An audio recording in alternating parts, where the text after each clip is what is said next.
The musty scent of old papers and dust hung in the air as I knelt before the antique safe, the only tangible possession Mom left behind after the house was sold to pay off debts.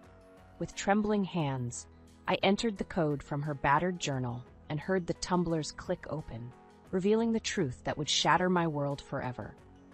Stacks of envelopes and documents spilled out, each one a heavy, damning weight in my hands. Photos of a strange woman and children I didn't recognize. Bank statements detailing exorbitant withdrawals and transfers to offshore accounts. It was all there, the undeniable proof of my father's betrayal. No, it can't be, I whispered, fingers tightening around the papers until the corners crumpled. Maya squeezed my shoulder, eyes wide with disbelief. Sloan, what is all this? The words caught in my throat as reality slammed into me like a freight train.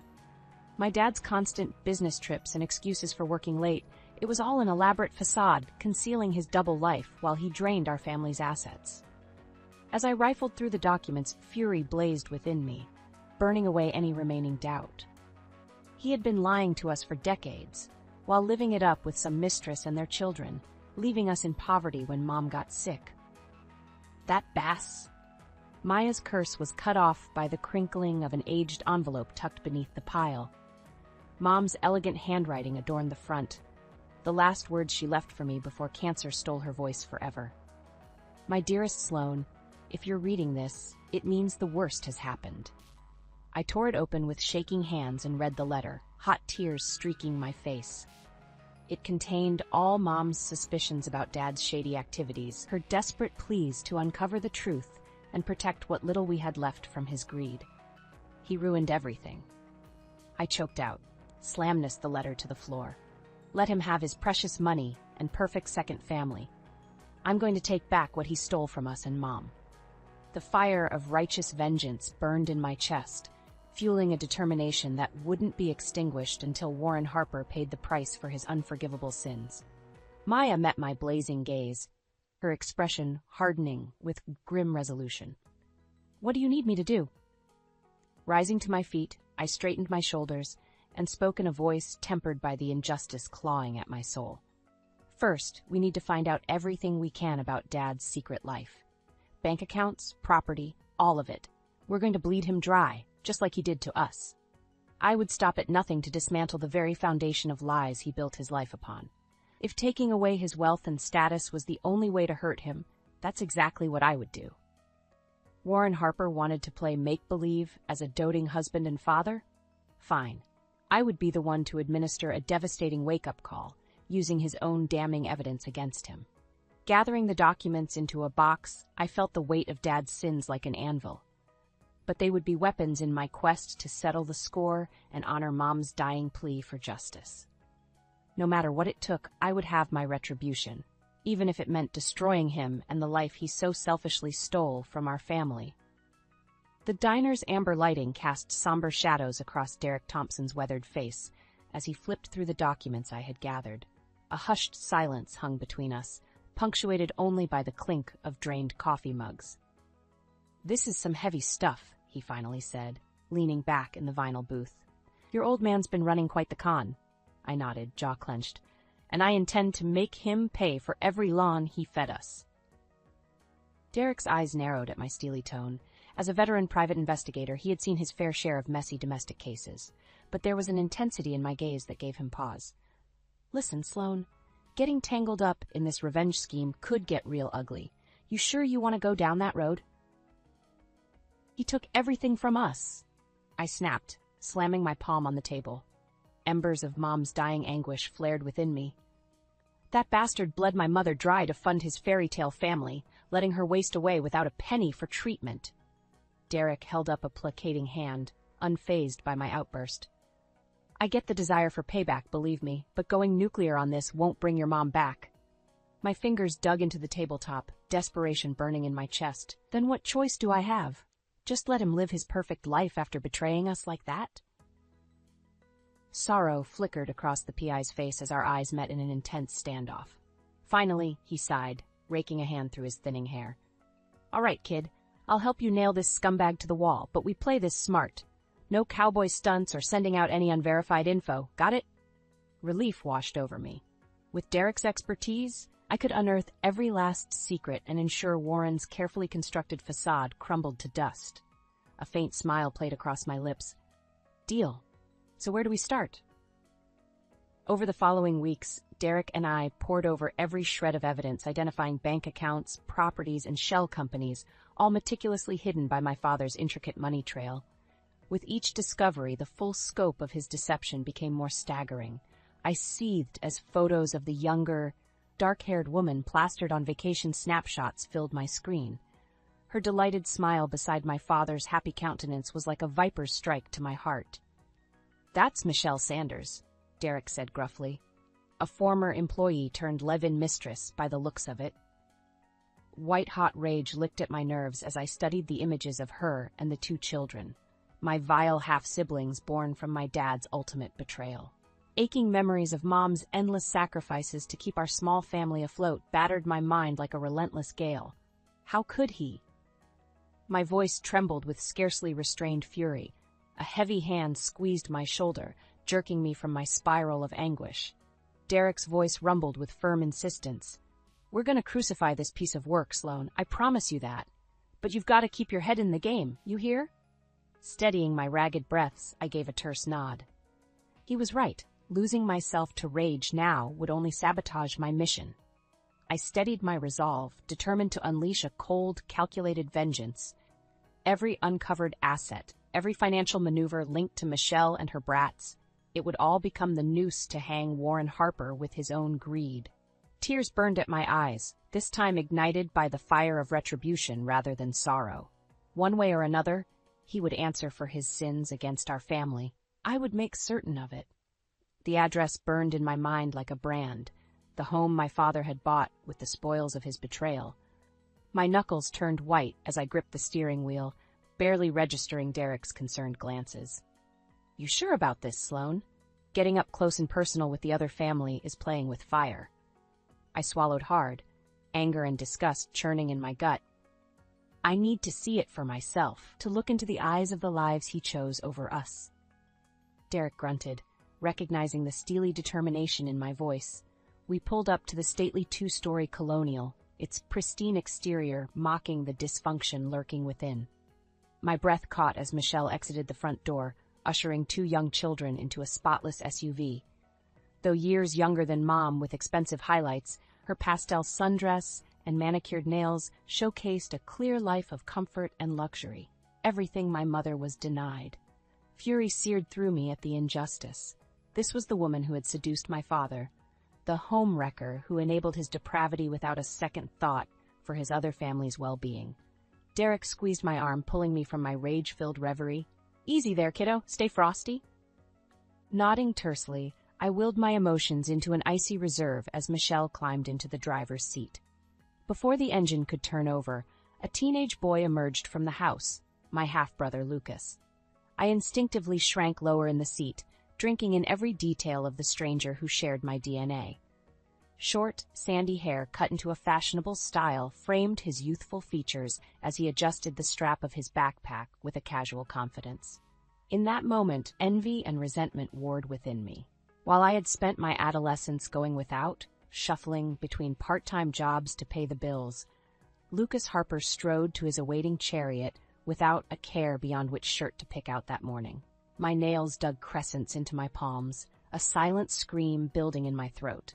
I wanted to storm that picture-perfect sanctuary and unleash every ounce of fury simmering beneath the surface. But I didn't. Derek's stern coaching echoed in my mind. Any rash outburst now could sabotage months of effort. I was the wronged party, yes, but also the one with control over when and how this twisted saga would climax. So I kept my anger banked, watching impassively as the SUV backed out and disappeared down the suburban street, carrying my worst enemy and his twisted beloved family. As we trailed after them, the knot of emotions in my chest crystallized into a frigid clarity. I could wait, had been waiting over 2 decades for this moment. And when the time was perfect, when every salacious detail had been pried open like a wound, the Harpers would reap the destruction they deserved. No more delays, no more secrets, just the burden of their sins laid bare. That night, spread across the battered coffee table of my ramshackle apartment, Photos and dossiers chronicling Warren's dual lives were arranged in an intricate mosaic of deception. Hollow-eyed and weary, I nonetheless studied them with rapt intensity, while Maya nursed a glass of cheap white wine beside me. "So what now?" she asked quietly, wary of disturbing my focus. A ghost of a smile played across my lips as I traced the image of Warren's arm slung casually around Michelle's shoulders. "Now we make our next move. It's time the mistress and her brats got a proper introduction." The sleek office of the Herald Tribune loomed before me, its imposing glass facade a stark contrast to the burning determination in my chest. This was it, the first salvo in my carefully planned offensive against Warren Harper's deceitful empire. Maya shifted nervously beside me, clutching the hefty manila envelope like a lifeline. "You're sure about this? Leaking stuff to the media could make this situation blow up fast." I shot her a steely glance, my resolve immovable. "That's exactly what I want. No more shadows to slither in, no more hiding his vile secrets." Squaring my shoulders, I strode towards the gleaming entrance with single-minded focus. It's time for the truth to see the light. The rhythmic clack of my heels echoed through the lobby as I approached the front desk. A bored-looking intern glanced up from his phone with a half-hearted greeting that died on his lips at my glacial expression. "I need to speak with your investigative reporters. Immediately." It wasn't a request. Any timidness he may have felt evaporated as he took in my stern countenance. Stammering an obligatory, "One moment," the hapless intern scurried towards the editorial bank of offices. Minutes later, a tanned, immaculately dressed woman with the unmistakable air of a veteran journalist strode towards us. Sharp brown eyes appraised me with the calculating gaze of a hunter scenting its prey. "Amelia Knowles," she said by way of introduction, extending a hand. "I'm the Herald Tribune's senior editor. My colleague mentioned you have something that might pique our investigative team's interest?" A faint smile played across my lips as we shook. "You could say that." The next hour was a dizzying tempest as Maya and I systematically unveiled the evidence we'd compiled. Tax records, property deeds, salacious photos, all intricately laying bare the sordid details of Warren's double life. My voice was an unwavering cadence as I spelled out every lurid detail, from his embezzlement and fraud to the calculated betrayal of his wife and child. Throughout the debriefing, Amelia's expression remained infuriatingly impassive as she scrutinized the documentation with a critical eye. When I finally fell silent, the rapid cadence of my heartbeat thundered in my ears like wardens awaiting the final reckoning. A heavy exhale shattered the tension as the reporter lifted her gaze, eyes glinting with the faintest hint of admiration. "This is huge. Frankly, I'm amazed you were able to compile all of this without getting caught." Her ruby lips quirked in a wry smirk. "The depths this poor bastard's going to be raked over the coals if even half of this pans out." She trailed off, gaze shifting speculatively back to me. "I have to ask, what's your stake in all this? You're clearly not just some concerned citizen." My jaw clenched, the embers of fury banked low in my core, flaring white-hot as I met her stare unflinchingly. "Warren Harper is my father," I said, each word biting and precise.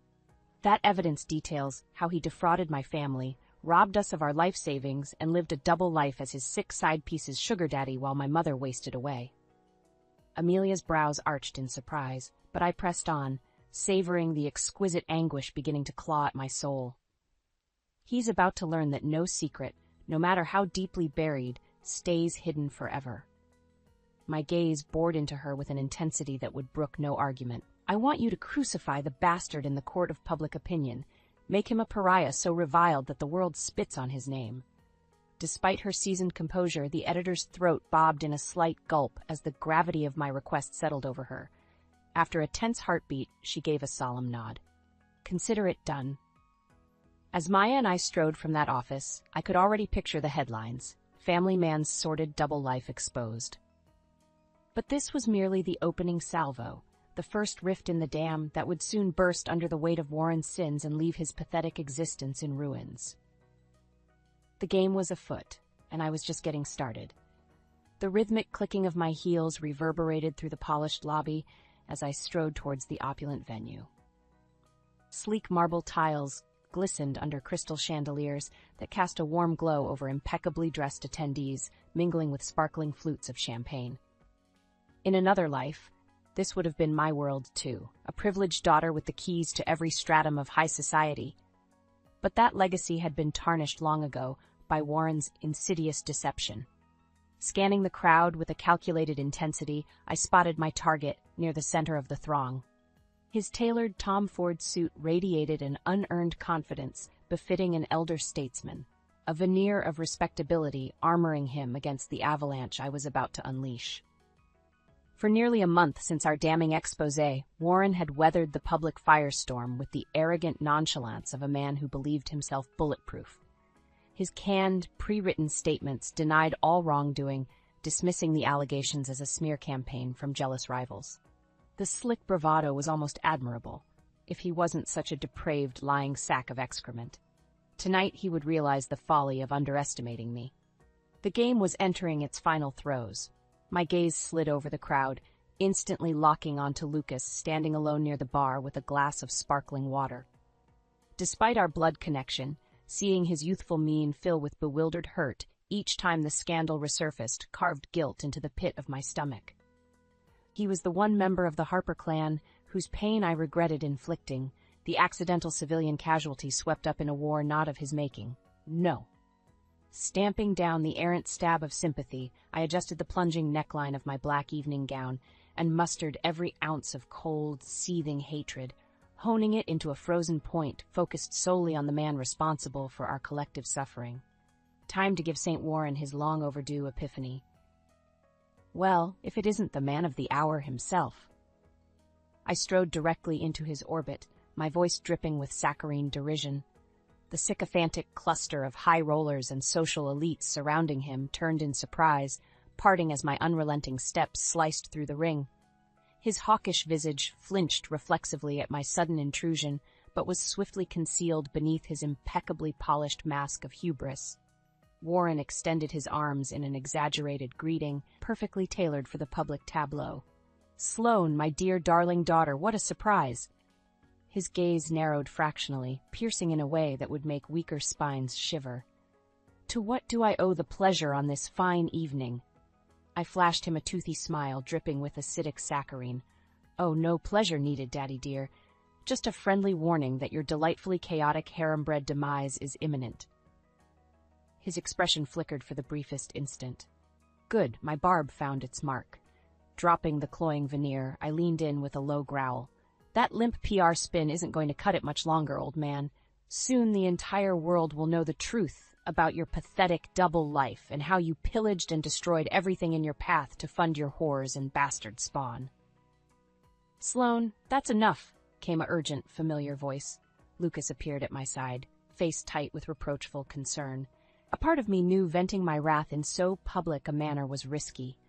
But in that moment, denying myself the exquisite release of finally unleashing the hatred simmering for decades was impossible. "No, it's not nearly enough," I shot back with vicious glee. "Not until he understands an ounce of the agony we suffered while he played patriarch to his pretty little replacement family." Warren's lips peeled back in an ugly sneer. "I've warned you about making a scene, girl." "Or what?" I laughed bitterly. "Going to cut me off from the inheritance you already stole? Let me save you the trouble and cut out the cancerous part of my life for good." I punctuated the final shout with a sharp shove to Warren's chest, his face contorting in shock as he momentarily lost his balance. Lucas instinctively reached out to steady his father, but a glare sent the wounded teen recoiling. Regaining his footing, my father's gaze bored into me with icy menace. For an infinite second, we were suspended in a Mexican standoff of warring fury, silent spectators forgotten in the vacuum of our private Armageddon.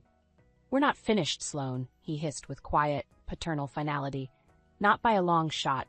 Spinning on his heel, Warren stormed off through the gawking throngs, trailed by his entourage of caretakers and enablers. Lucas lingered for a heartbeat, torn, before reluctantly trailing behind. My chest heaved with exertion and exhilaration. The line had been crossed. There was no going back from the bridge I'd burnt this night. Weaving through the stunned onlookers, I felt curiously liberated, unshackled from the emotional chains that had weighed me down for far too long. let the final act commence. There would be no mercy, no respite, until one of us lay destroyed, and the other stood reborn from the ashes, free at last from this endless cycle of betrayal and deception. No matter what it took, whatever collateral damage must be absorbed or moral lines blurred, I would emerge the victor. The Harper name deserved to be scoured from existence after inflicting such grievous wounds. I swore it on my mother's eternal soul. The pulsating throb of bass resonated from the speakers as Derek scrutinized the shadowed figures on the monitor. From our concealed vantage point across the street, the high-definition cameras painted a crystal-clear portrait of activity unfolding within Warren's city penthouse. "This is our shot," I murmured, fingers digging into the plush armrests with white-knuckled intensity. His entire rotten empire about to come crashing down. For weeks, we had meticulously sliced through his labyrinthine network of shell corporations and offshore accounts, using the levers provided by the media circus his scandals had unleashed. Subpoenaed records exposed the staggering depths of his perfidy, decades of embezzlement, corporate fraud, and money laundering, all funneled into maintaining his indulgent double life. Each revelation had been another masterful stroke, slowly suffocating his resources until even his most staunch legal mercenaries began jumping ship. And now, with authorities closing in to execute a raft of arrest warrants, the ultimate checkmate was finally upon us. Derek hummed grimly, years of operational experience tempering any premature sense of victory. "Don't celebrate yet, Sloan. This whole situation's a powder keg. One wrong spark and it all goes up in flames." The crackle of a police radio shattered the tension as a voice barked coordinates in clipped, precise tones. My gut clenched reflexively. It was time. Moving in eerie lockstep, several blacked-out SUVs slid up to the curb as SWAT operatives swarmed the penthouse lobby's main entrance in coordinated stacks. Instinctively, I craned forward to make out the indistinct figures through the high-powered zoom lens. Then all hell broke loose. An ear-splitting crash reverberated as a side door shattered under a hail of gunfire. Trailing smoke and glass, Warren exploded onto the street at a dead sprint, an unconscious Lucas slung over his shoulder in a fireman's carry. Another man, Michelle's lanky frame unmistakable, barreled after them, firing wildly over his shoulder.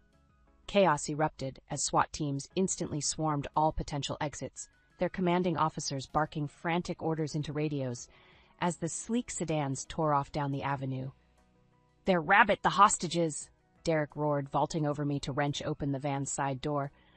"Hurry, we have to follow them!" My heart thundered in my ears as I scrambled after him, suffocating guilt welling up unbidden.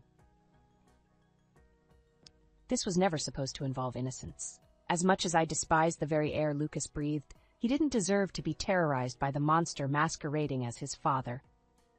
A sonic boom of crunching metal shattered my spiraling thoughts as we careened around a corner just in time to see one of the SUVs T-boned by an armored SWAT truck in a hail of sparks and twisted steel. Through the billowing smoke of airbags, a shape shambled free. Warren gripping Lucas's limp form tightly in front of him, M9 pistol pressed against the teenager's skull. "Don't come any closer." His gravelly howl cut through the mayhem like a banshee's scream.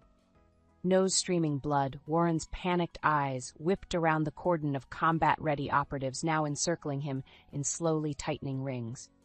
Seized by impulse, I shoved Derek aside and flung open the van's rear doors. Storming through the potential crossfire with reckless abandon, my strides echoed with apocalyptic finality in the eerie, smoke-shrouded stillness. The standoff froze as all eyes locked onto my inexorable advance. Even under the amber glow of emergency strobes, Warren's face paled to an otherworldly pallor. "Sloan, what are you doing?" The hand gripping Lucas trembled, belying the desperate shriek welling within him. "Have you lost your goddamned me?" "Enough!" My bellow was a thunderclap that cleaved through the chaos, the weight of months, years of pent-up emotions blazing with the force of a supernova. Coming to a halt mere feet from the standoff, my stare bored into the wretched husk of the man who had once claimed to be my father. "Look at you," I said with quiet, acidic disdain. The great Warren Harper, brought so low by his own gluttony and perversion, a truly fitting requiem for one so invested in defilement of family. Emboldened by my mocking reproach, 2 SWAT operatives crept forward in a measured pincer, weapons leveled with surgical precision. With a guttural roar of impotent fury, Warren savagely swung Lucas in front of him once more, the muzzle now digging brutally into the teen's sweat-soaked scalp. "Stay back! I swear to God I'll do it! I'll blow his goddamn brains out right here!" The words ricocheted through the vacant air, a final desperate bid by a rat backed into an inescapable corner. I couldn't help the contemptuous bark of laughter that burst forth. "Of course you would," I spat. "What's one more broken vow after a lifetime of moral bankruptcy, eh, Daddy dearest?" My unflinching disdain seemed to rob him of breath, his beady eyes bulging in impotent rage. Slowly, I took one measured step forward, then another, each footfall amplifying the deafening silence like a judge's gavel. "Do it," I growled. "Pull that trigger and totally destroy the facade of a man you never truly were.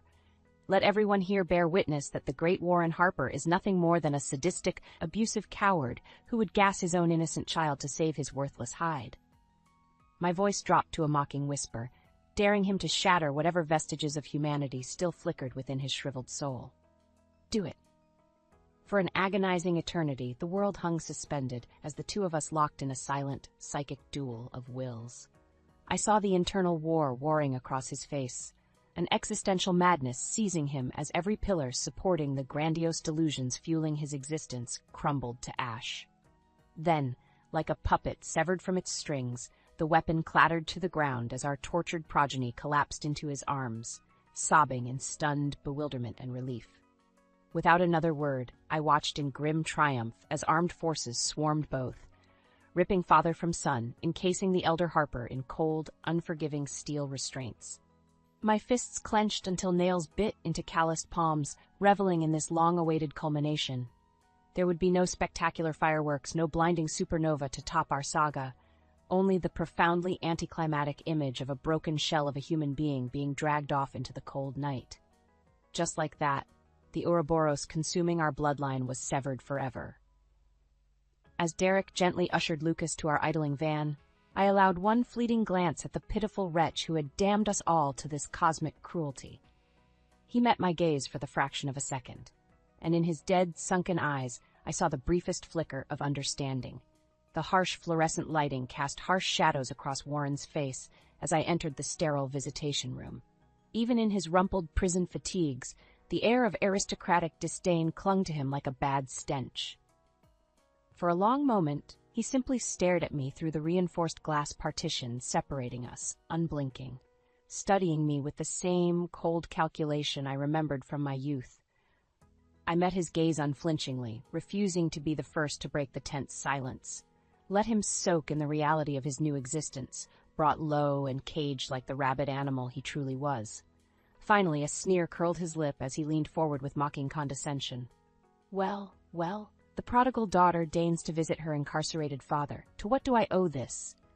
His eyes raked over me with undisguised contempt. "Honor?" "Can it, Warren?" I said flatly. Using his first name felt like forcing down a mouthful of glass shards, but I'd be damned if I validated his sense of patriarchal entitlement any longer. "We both know I'm not here for some Hallmark reunion." A flicker of surprise broke through his smug facade as I slid a bulging manila envelope through the document slot before taking a seat. "What's this?" he demanded, snatching it up and rifling through the sheaf of papers with narrowed eyes. "Everything you're going to sign over to me," I stated, leaning back in the plasteel chair. "Bank accounts, property deeds, overseas assets, the full Irving family inheritance you cheated my mother out of." His brows furrowed in confusion for a heartbeat, analyzing every loophole and angle like a master tactician. But as the enormity of the demand sank in, his head slowly lifted, mouth agape in stunned offense. "You ungrateful little," Warren exploded, spittle flecking the glass. "After everything your whore mother put me through, you think you get to bleed me for." "I'd tread very carefully with your next words if I were you," I said in a low, dangerous tone. Despite the barrier between us, every muscle in my body tensed as if bracing for a physical confrontation. "Because I swear on my life, if you sully Mom's memory again, I'll make sure your remaining years in this shithole are spent in solitary lockdown with the gangbangers and skinheads." The overt threat hung in the air like a guillotine blade waiting to drop. For a long, tense moment, I could actually see Warren's mind churning, wrestling with the instinct to lash out as he had so often to maintain his domineering control. Finally, some deeper, baser self-preservation instinct seemed to kick in. He drew in a long, shuddering breath through flared nostrils and leaned back, some of the blustery defiance seeping out of his wiry frame. "You just couldn't let it go, could you?" he murmured, narrowed eyes boring into me. "No matter how much I tried to distance myself from your nonsense, you just had to keep picking at that scab." A flicker of that patented wounded indignation armored his features once more, as though I were the petulant child making unreasonable demands. After all I sacrificed. "Don't," I cut him off with a curt slash of my hand. The reminder of his masterful gaslighting sparked a searing flare of rage in my chest. "Don't you dare play the martyr with me again. Not after what you put Mom through. Not after leaving us to rot in squalor while you built another family." I was shaking now, every ounce of grief and torment I'd endured crashing over me in waves of fury. Gripping the table's edge, I leaned in with bared teeth. "Sign it all over, you remorseless son of a bitch. Every last damn cent that should have gone to giving Mom a comfortable life while she suffered. I want it all as restitution for the lifetime of lies and anguish you inflicted on us."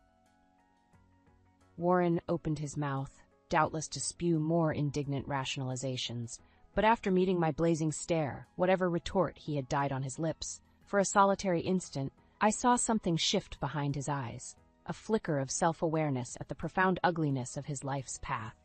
Without a word, he reached for the pen and began mechanically signing each page, every flourished scrawl, feeling like a death knell for the facade he'd spent decades constructing. As the very last signature dried, he slid the stack towards me with a trembling hand, anger and resignation etched into the deep crevasses of his face. "There," he rasped. "You've salted the earth of my entire existence for a few million in blood money. Satisfied, you miserable, vindictive harpy?" My lip curled in one final snarl of defiant contempt. "Believe me, old man, if I could reduce you to living in a cardboard box under an overpass, I would, but this is the next best thing." Snatching up the documents, I pivoted on my heel and stormed from that wretched room without a backward glance. Let the cretinous bastard wallow in the ruination of all his efforts. As far as I was concerned, he had ceased to exist as anything more than a cautionary tale for the consequences of unchecked deception. The clouds had finally parted, the shackles of that sordid family legacy falling away to leave me unshackled and reborn.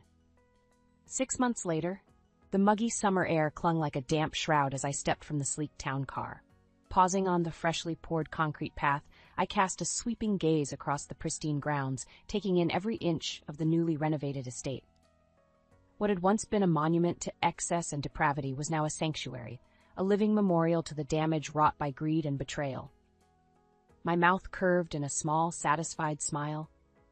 "Not bad, huh?" Maya's voice drifted over my shoulder as she emerged from the back seat, squinting against the midday glare.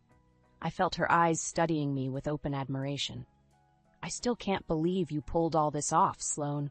Turning that decrepit palace into, well, this." She whistled lowly, shaking her head. "Your mom would be damn proud." A flicker of wistfulness shadowed my features as I trailed a fingertip along the sun-warmed sandstone exterior. That's the idea, to create something good and just from the ashes of so much ugliness. The anguished memories of those final, bitter years battling Warren's sadistic narcissism threatened to swell up like a rogue wave. But the calm, meditative trickle of the koi pond nearby helped keep them at bay, a reminder that this place was so much more than just an extravagant manor. No, Avalon Springs was intended to be a true refuge, as much for the soul as the body. A pastoral estate dedicated to housing and rehabilitating families devastated by the same treacheries my own had endured.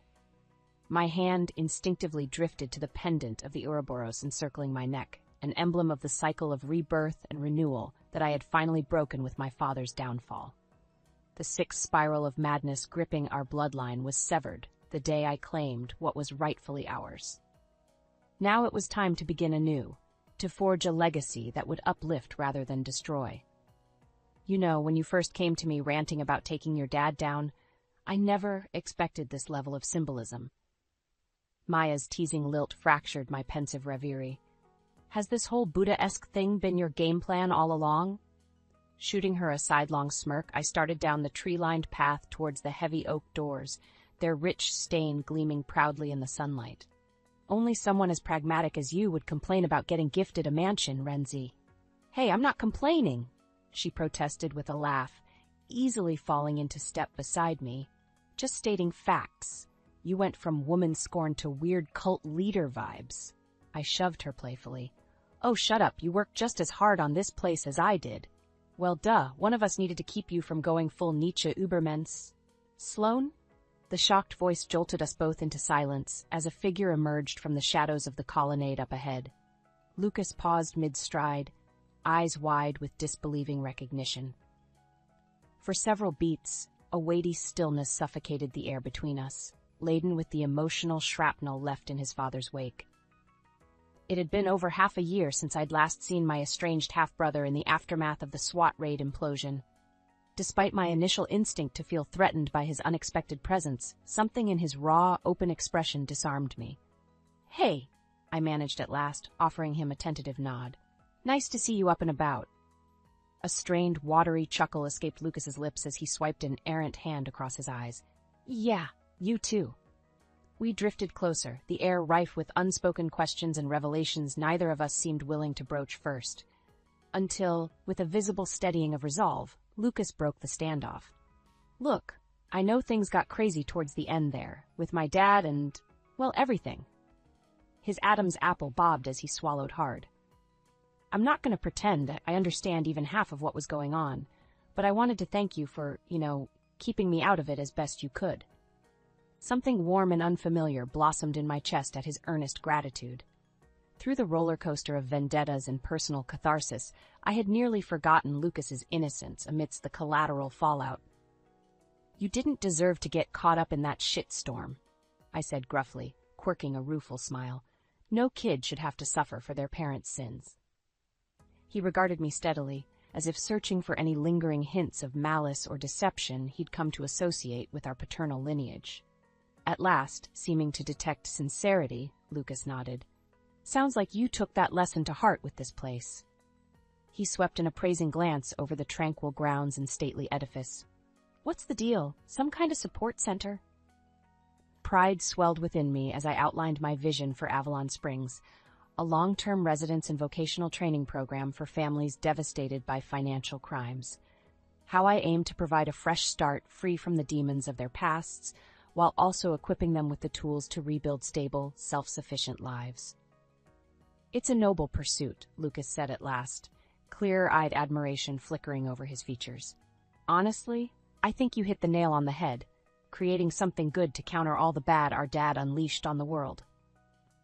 A fragile understanding seemed to blossom between us in that moment. For the first time, I saw him as more than just a reminder of Warren's perfidy. A kindred spirit, fueled by the gift of perspective to break the cycles that had nearly destroyed us both. You know, I said impulsively, studying him with a rekindled sense of purpose, this place is gonna need all the help it can get staying afloat. Don't suppose you'd be interested in getting involved? Could use an extra set of hands around here. The surprise registered plainly on Lucas's face as the weight of my offer sank in, but it was soon replaced by a bright, boyish grin that erased years of turmoil in an instant. You know what? I think I'd like that, he replied with a firm nod of acceptance. For the first time in a long while, I felt the lingering shards of resentment and bitterness towards him dissolve away, displaced by the tentative stirrings of a bond forged in the ashes of our fractured upbringing. As Maya and I led Lucas through the ornate double doors into Avalon's embrace, I felt a profound sense of lightness, of closure. This was it, the start of a new chapter, unshackled from the burdens of the past and burning with the possibility of a hard-won redemption. Though the road here had been brutal beyond measure, stripping me down to the bones, at last I felt reborn, weightless, free to soar towards the horizons of a life truly worth living.